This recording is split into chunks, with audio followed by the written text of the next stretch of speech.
তুমি কোন শহরের মাইয়া গো লাগে উড়াধুরা তুমি কোন শহরের মাইয়া গো লাগে উড়াধুরা তোমার যে দেখলে পরে পুরা মাথা ঘুরায় গো। Hello everyone, hope all are doing well. Welcome back to my another video. আজকে অনেক দিন পর আপনাদের সাথে আমার ছোট একটা ব্লগ শেয়ার করতে চলে আসলাম।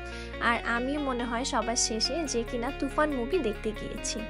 ব্লগটা আমার অনেক দিন আগে করা, বাট টাইমের কারণে অ্যাকচুয়ালি আমি আপলোড করতে পারিনি। আর আমি এমনিই একটু অলস, মানে ইচ্ছাই করে না যে ব্লগ বসে বসে এডিট করি। আর ব্লগ এডিট করা কিন্তু অনেক প্যারা। কারা কারা আমার মতো ব্লগ এডিট করতে গিয়ে অনেক বেশি প্যারায় পড়ো, তারা কিন্তু কমেন্টে অবশ্যই আমাকে জানাবে। মুভি দেখার জন্য অ্যাকচুয়ালি আমরা অনলাইনেই টিকিট কেটেছিলাম। এখান থেকে জাস্ট আমাদের কপিটা আমরা উঠিয়ে নিলাম, তারপর একটু সবাই আমরা একসাথে আমাদের হলের দিকে যাচ্ছিলাম। আমরা আমাদের জন্য কিছু পপকর্ন, কোক এগুলো নিয়ে গেলাম, যেহেতু সিনেমা দেখার মধ্যে এখন আর আমরা বের হব না। আর যেহেতু শাকিব খানের সিনেমা দেখতে আসছি, মনোযোগ দিয়ে তো দেখতেই হবে। আমরা সবাই সুপার এক্সাইটেড ছিলাম। আমরা অনেক এক্সপেকটেশন নিয়ে শাকিব খানের মুভি দেখতে আসছি। যদিও এর আগে আমরা প্রিয়তমাও দেখেছিলাম, বাট ওটা আমাদের ভালো লাগেনি। সো আমরা বলতেছিলাম যে এই মুভি যদি ভালো না হয় আর শাকিব খানের কোনো মুভি আমরা হলে দেখতে আসবো না। দেশকে সম্মান জানিয়ে আমাদের মুভি শুরু হয়ে গেল।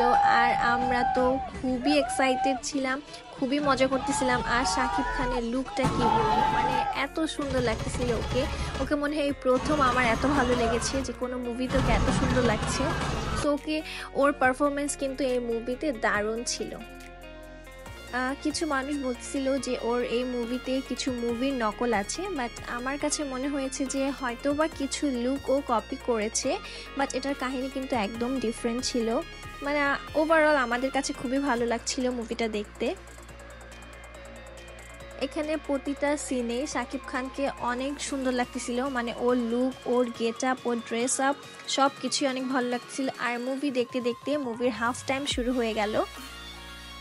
মুভির ক্লাইম্যাক্স কিন্তু হাফ টাইমের পরে শুরু, তাই আমরা তো আরও বেশি এখন জড়সড় হয়ে বসে পড়লাম যে এখন হচ্ছে ক্লাইম্যাক্সটা বোঝা যাবে মুভির।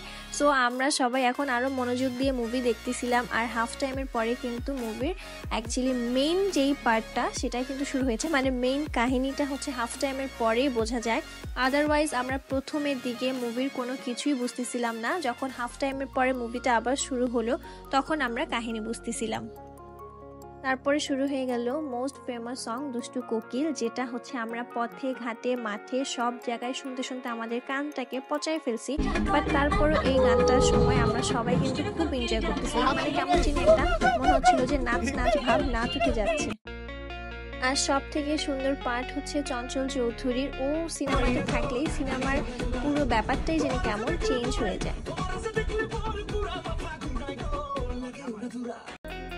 এই মুভি টুইস্ট কিন্তু মুভির একদম লাস্ট পার্টে গিয়ে, মানে লাস্ট পার্টে গিয়ে হচ্ছে আপনি একটা ধামাকা পেয়ে যাবেন মুভির।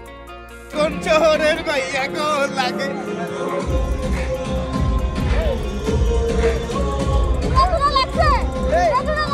মোটামুটি ভালোই, খারাপ না। পরের পার্টটা আরো সুন্দর হবে।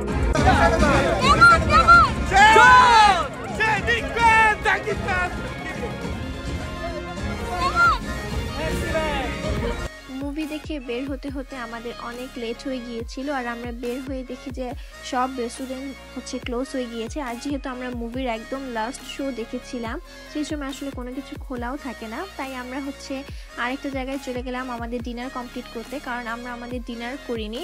আর এই দিনে হচ্ছে তুষার আমাদের সবাইকে ট্রিট দিয়েছিল। তারপর খাওয়া দাওয়া করে আমরা চলে গেলাম আমাদের বাসায়। টাইমিংয়ের কারণে আমি হচ্ছে দুটো ব্লগ একসাথে করেছি। আমরা মুভি দেখার 2-3 দিন পরই হচ্ছে আবার সবাই মিলে বের হয়েছিলাম। আর এই বের হওয়াটা হয়েছিলাম আসলে হচ্ছে নাহিদ চলে যাচ্ছে ইউএসএতে। সো নাহিদ আমাদের সবাইকে ট্রিট দিচ্ছিল যেহেতু চলে যাবে। সো ওর জন্যই আমরা সবাই হচ্ছে আবারও একসাথে বের হয়েছিলাম। আর এটাই ছিল আমাদের সবার একসাথে লাস্ট মিট আপ। এখানে অয়ন আমাদের সব ভাবিসদের জন্য হচ্ছে বেলি ফুলের মালা নিয়ে এসেছিল। আর বেলি ফুল সবারই অনেক পছন্দ, সো আমরা সবাই সবার হাতে বেলি ফুল পরে ফেললাম।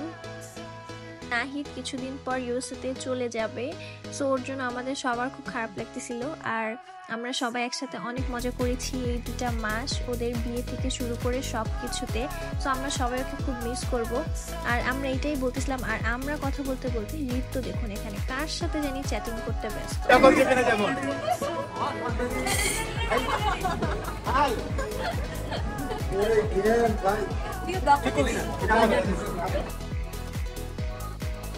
সারফরাজ এখানে ওর মতো খেলা করছিল আর আমি ওর ভিডিও করতেছিলাম। ওকে ওর খেলাধুলা দেখতে আমার খুবই কিউট লাগে। তারপরে এই তো আমরা সব ভাবিসরা এখন আমাদের হাতের বেলি ফুল নিয়ে একসাথে ঢং করতেছিলাম। আর ঢং করতে করতেই আমাদের খাবারও চলে আসলো।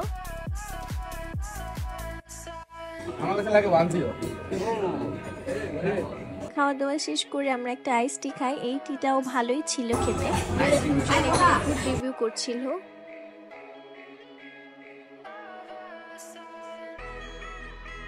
এক লিফটে আমরা সবাই উঠে পড়লাম, সবাই একসাথে আমরা নিচে যাচ্ছিলাম। আর লিফটের ভিতরে আমরা সেলফি আর ভিডিও নিচ্ছিলাম একসাথে। ভাবিসরা সবাই আমাদের লাস্ট একটা ভিডিও করে নিলাম, যেহেতু এখন বাসায় চলে যাব। আর আমাদের অনেকদিন পরে দেখা হবে, কজ নাহিদ চলে যাচ্ছে। সো ওর জন্যই এতদিন আমরা এত মজা করেছি সবাই একসাথে, এত ঘুরেছি, এত বের হয়েছি। সো আমাদের সবারই ওর জন্য মন খারাপ ছিল যে এখনও চলে যাচ্ছে। সো আমরাও গাড়িতে উঠে পড়লাম, এখন আমরা চলে যাব বাসায়। আর এটাই ছিল আমার ব্লগ। সবাইকে আল্লাহ হাফেজ, থ্যাঙ্কস ফর ওয়াচিং।